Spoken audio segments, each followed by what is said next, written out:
네, 유성치 운용령 만나보겠습니다. 안녕하세요. 네, 안녕하십니까.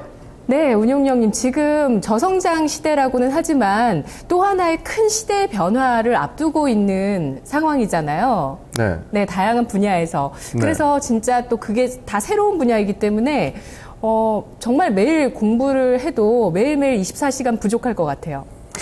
네, 맞습니다. 그 트렌드를 계속 쫓아다니면서, 유망한 그런 종목을 발굴한다는 것은 어떻게 보면 대단한 그런 직관력과 상상력이 필요한 작업이거든요. 그래서 주식을 정말 잘하는 그런 고수들도, 여러분들이 잘 아시는 그런 대가들도, 10번을 투자를 하면 다 성공하는 게 아니라 거기서 7, 8번은 성공하겠지만 두세 번은 항상 실패를 합니다. 근데 그 실패를 잘 관리하고 수익을 극대화하다 보니까 그 수익을 내는데요. 요새 같은 장에서 역시 뭐 피터 린치라면 오렌 버핏이라면 존 텔포튼이라면 이런 사람들이 어떤 기업에 투자할까? 저는 공통점은 분명히 있다고 봅니다. 결국 성장성이 있고 유망한 기업, 독점력이 있는 기업, 그죠? 거기에다가 재무적으로 또 저평가받고 있는 기업이라면 가장 매력적인 거죠. 아무리 많이 빠져 있는 기업이라 하더라도 그 업황이, 그 업종이 사양산업이라면 그런 쪽은 한 달, 두 달은 오를지 모르겠지만 6개월, 1년, 2년을 보면요. 어떤 종목은 10배도 오르지만 어떤 종목은 반에 반토막도 날 수 있는 것이 그 투자인데요. 일반적인 투자가들이 왜 주식에 실패를 하냐면 심리적인 부분이 제일 큰 것 같습니다. 왜냐하면 오른 종목을 절대 살 수가 없어요. 네, 저 같은 경우는 바닥에서 따블이 올랐다 하더라도 이 기업이 턴어라운드하고 계속 오를 기업이라면 삽니다. 실제로도 제가 최근에도 그런 기업들을 사서 수익도 많이 냈었고요. 그런데 일반적인 투자가들은 보면 일반인들은 많이 오른 종목들을 절대 안 쳐다봐요. 그리고 업황이 안 좋아서 계속 급락해 있는 종목들만 찾습니다. 왜? 사면 마음이 편하거든. 여기서 뭐 지하가 더 내려가겠냐 싶거든요. 그래서 마음은 편해요. 그런데 계좌 수익은 잘 안 납니다. 1년, 2년 후 장기적으로 보면. 그렇기 때문에 유망한 트렌드를 발굴한 노력, 그리고 직관력, 상상력이 풍부한 사람이 수익을 내고요. 가장 중요한 토대는 역시 실적과 심리입니다. 아무리 좋은 기업을 사서 저평가된 기업을 샀다 하더라도 이 심리가 약하면 안 되고요.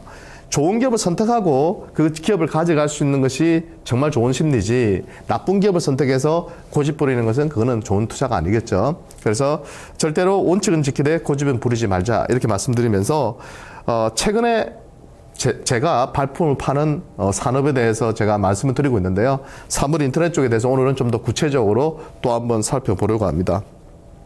피터 린치가 지금 투자를 한다 하더라도 분명히 이쪽에 저는 관심을 뒀을 거라고 봐요. 네, 그러니까 컴퓨터에서 모바일로, 스마트폰으로, 스마트 이제 홈으로, TV로, 스마트 카로 확장되는 이런 개념들은 뭐 대세거든요. 어떻게 막을 수가 없는 대세이기 때문에 이 안에서 우리가 힌트를 얻고 좋은 기업들을 발굴한다면 뭐 요새는 바이오나 제약종이나 이런 쪽도 좋지만 좀 많이 오른 기업들이 많기 때문에 조금은 쉬어가는 종목들 중에서 여러분들이 한번 찾아보신다면 좋은 기회가 되지 않을까 싶습니다. 일단 제가 처음으로 보여드릴 거는요. 3월의 인터넷 시장의 경제적 부가가치에 대해서 좀 도표가 나와 있는데요. 뭐 이게 1.9조 원, 9조 달러. 그러니까 우리나라로 치면은 이게 뭐 한 2,000조 정도 된다고 보시면 될 것 같아요. 그러니까 뭐 어마어마하죠.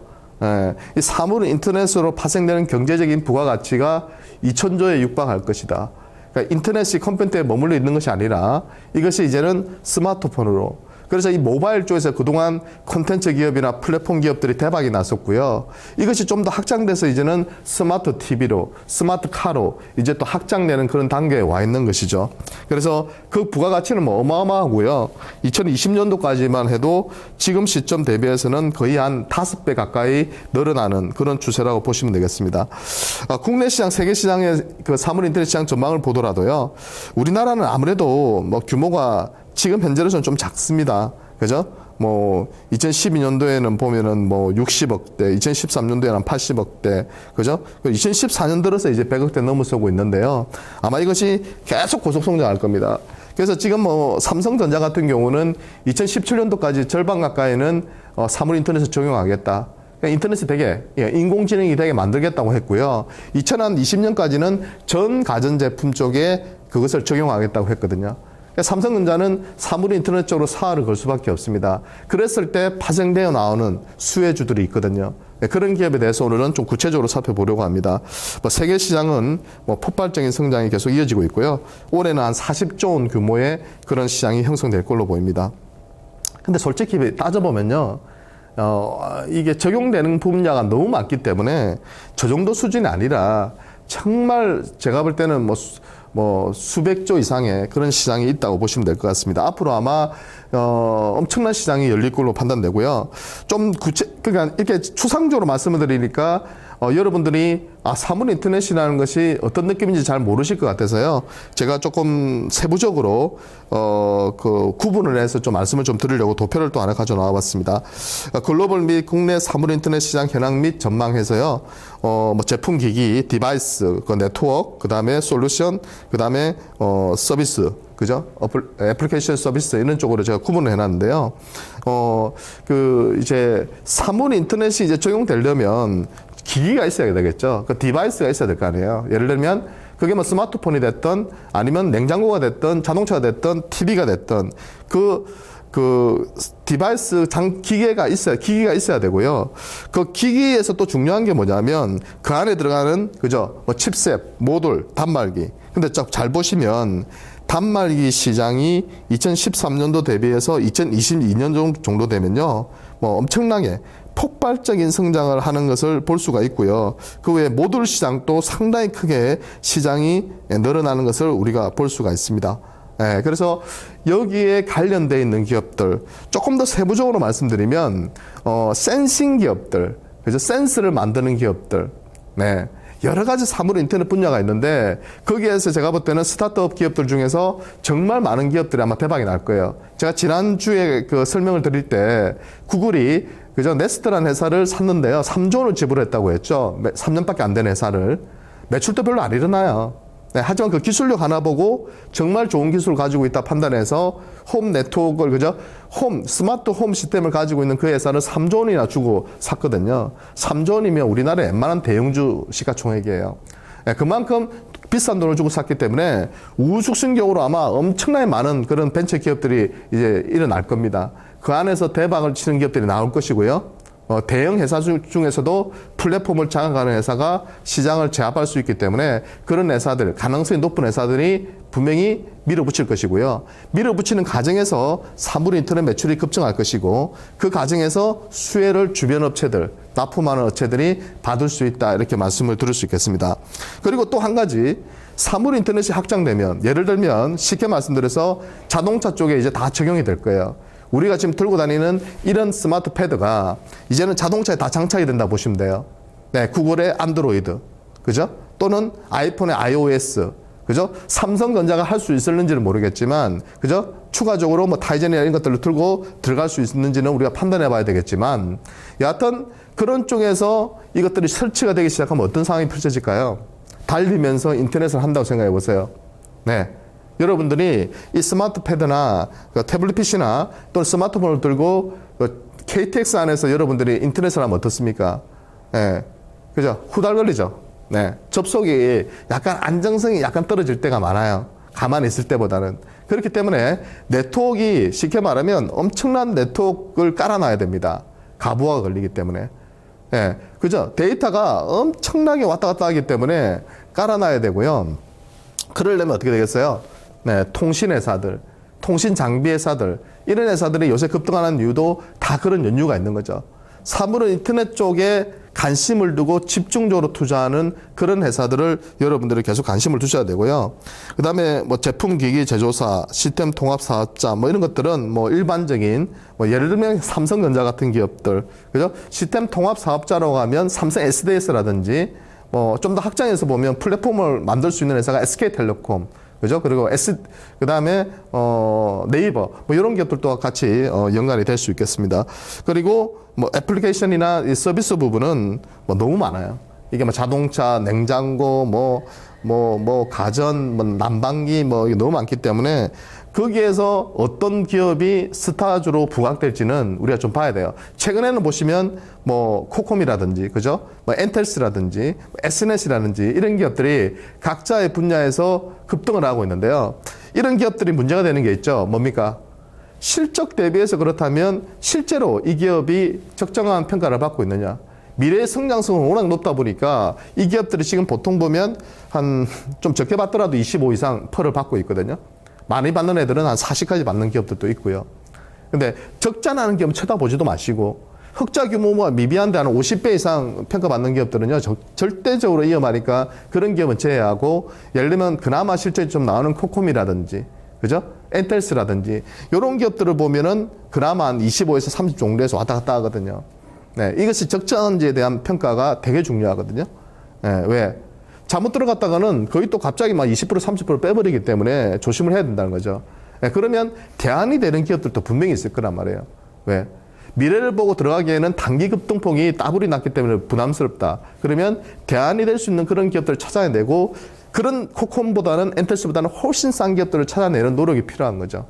네, 저도 계속 그런 작업을 계속하는 겁니다. 그래서 요새 즐거워요. 몸은 피곤하지만 머리는 아프지만 그런 옥석을 가려내는, 진주를 발굴해내는 그 맛이 정말 좋거든요. 그것 때문에 주식을 하는 것 같고요. 그래서 여러분들도 큰 대세의 여름, 제가 재작년, 작년까지만 해도 가장 강조드렸던 게 어느 쪽이냐면 모바일 쪽. 그 다음에 또 강조드렸던 게 고령화였어요. 다 급등했거든요. 시세가 거의 뭐 2, 3년 새에 지금 한 4, 5배 오른 종목도 또 많더라고요. 저는 중간에 판 종목도 있고 손절하고 나온 종목도 있고 끝까지 먹은 종목도 있고 하지만, 그런 과정에서 우리가 선택했던 기업들이 시장을 주도하고 있는 것은 분명한 거죠. 그 기업들의 공통점은 뭐죠? 성장하고 있다는 거, 트렌드에 맞다는 거, 그죠?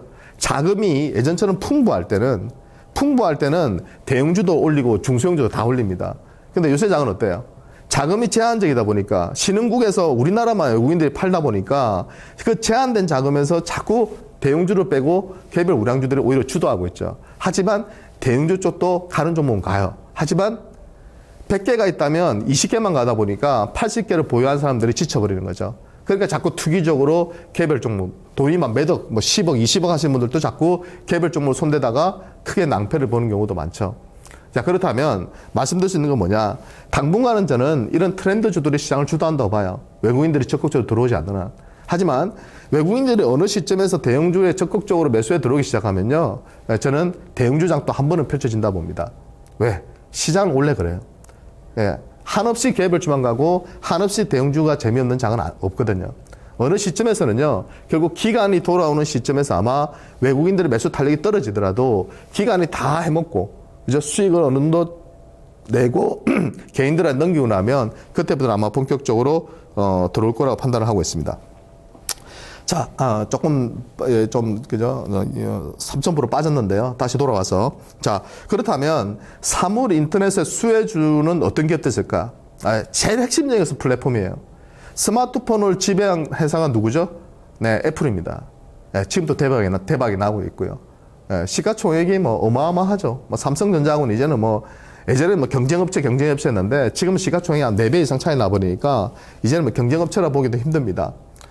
애플은 이제 아이카, 아이워치, 뭐 모든 웨어러블 기기 쪽으로 지금 이 인터넷을 확장하고 있어요. 네, 그죠?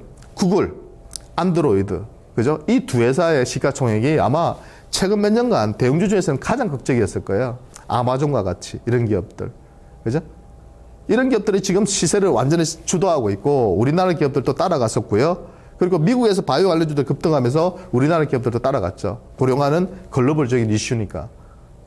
그래서 그 큰 흐름을 보고 투자를 하면 재밌게 우리가 투자를 해 나갈 수 있다 보는데요. 일단 플랫폼을 지배하는 회사, 지난주에 제가 한번 설명드렸지만 삼성전자가 될 수도 있고요. 구글이 될 수도 있고요. 시스코가 될 수도 있고요. 애플이 될 수가 있고요. 그죠? 누가 될지는 아무도 몰라요. 아직은. 네. 네, 누가 될지는 아무니까 가장 유력한 것은 역시 애플하고 구글이고. 그죠? 근데 스마트폰의 뼈아픈, 그죠? 실패를 안고 삼성전자가 가전 쪽이나 이런 전자기기 쪽에서는 압도적인 하드웨어를 자랑하기 때문에 이걸 필두로 해서 이 시장에서 최근에는 타이젠을 탑재한, 그죠? 자기만의 플랫폼을 탑재한 가전제품들을 팔고 있잖아요. 예. 그냥 뭐 넣어서 팔면 그냥 삼성전자 제품인 줄 알고 사기 때문에 사서 보면 이용하다 보면 그 안에 들어가 있는 것이 자체 제품이니까 확장하는데 스마트폰보다는 훨씬 나아지겠죠. 예. 그래서 어느 정도의 가능성은 있다 이렇게 보고 있는 겁니다. 그래서 가장 그 가능성이 높은 기업이 삼성전자 같은 기업들 그리고 SK텔레콤 같은 기업들도 마찬가지입니다. 예. 그죠? 네트워크를 확장하는 데 있어서 또 수혜를 받을 수 있는 기업이고 그 SK텔레콤이 최근에도 보시면 여러 사물 인터넷 기업들하고 지금 합작을 해서요. 그죠? 서비스를 개발해내고 적용하고 있죠. 삼성전자 같은 경우도 뭐 SK텔레콤하고 합작해서 그런 것들을 계속 만들어낼 겁니다. 앞으로는. 그죠? 예. 실제로 이제 원격 진단 받는 거, 그다음에 피트니스 뭐 모든 것들이 이제 적용되는 시대가 올 거예요. 그 중심에 바로 제조업체 중에서는 삼성전자 같은 기업들, 뭐 LG전자도 있긴 하지만 역시 조금 비중은 떨어지고요. 그다음에 통신사 쪽에서는 역시 SK텔레콤이 압도적이다.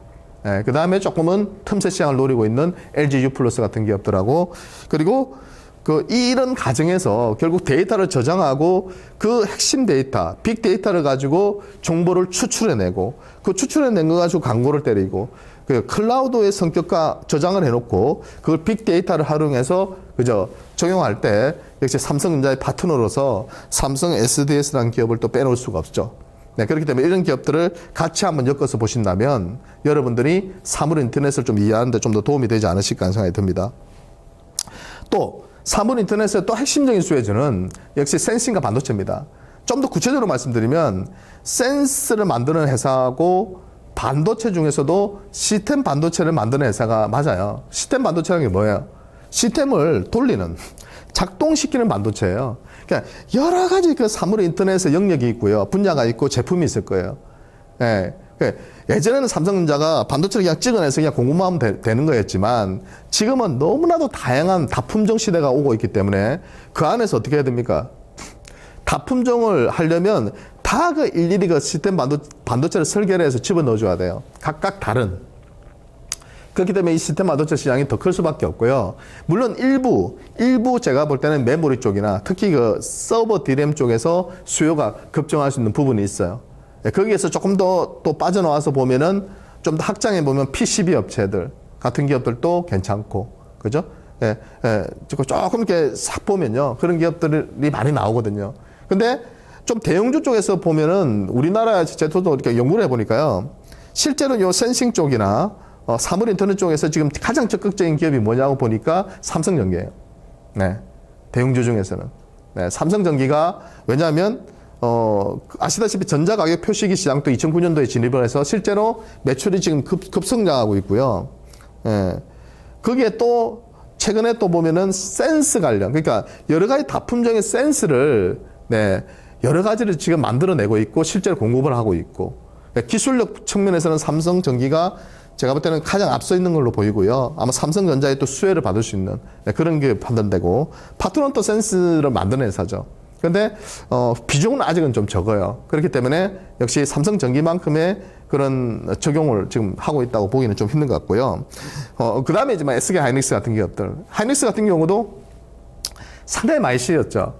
주주 환원 정책이 솔직히 좀 미흡했고 실적은 좋았고 그러니까 최근에 여러 가지 PB율이라든지 지표들을 보면은 턴어라운드가 아니라 이제는 업황이 다시 가격이 안정을 찾아가는 그런 단계로 가고 있고 그런 과정에서 사물 인터넷 시장이 열렸을 때 지금 3강 체제로 구축되고 있는 상태에서 삼성전자가 시스템 반도체 쪽으로 지금 집중하고 있죠. 왜? 모바일 AP 쪽을 요번에 갤럭시 S6를 집어넣기 때문에. 그랬을 때 SK 하이닉스 같은 기업이 또 수혜를 받을 수 있는 거죠.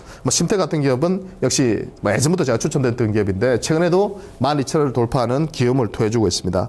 통신 장비 쪽에서는 유비코스, 다산 네트워크스 그리고 일반적인 통신 회사들 이런 쪽 우리가 또 관심 있게 보시면 되고요. 그 허브 역할을 하는 회사들, 그러니까 스마트 홈 쪽에서는 코콤 같은 회사들, 그죠? 그 다음에 엔텔스 같은 회사들, 이런 기업들을 여러분들이 관심 있게 보시면 되고요. AD테크 같은 경우는, 그 전자가격 표시기 쪽에서, 그죠? 핵심적인 그런 칩을 또 공급하는 그런 회사로 보시면 되겠습니다.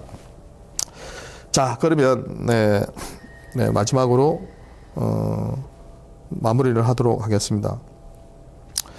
자, 명식은 아니고요. 제가 잘못 적었네요. 네.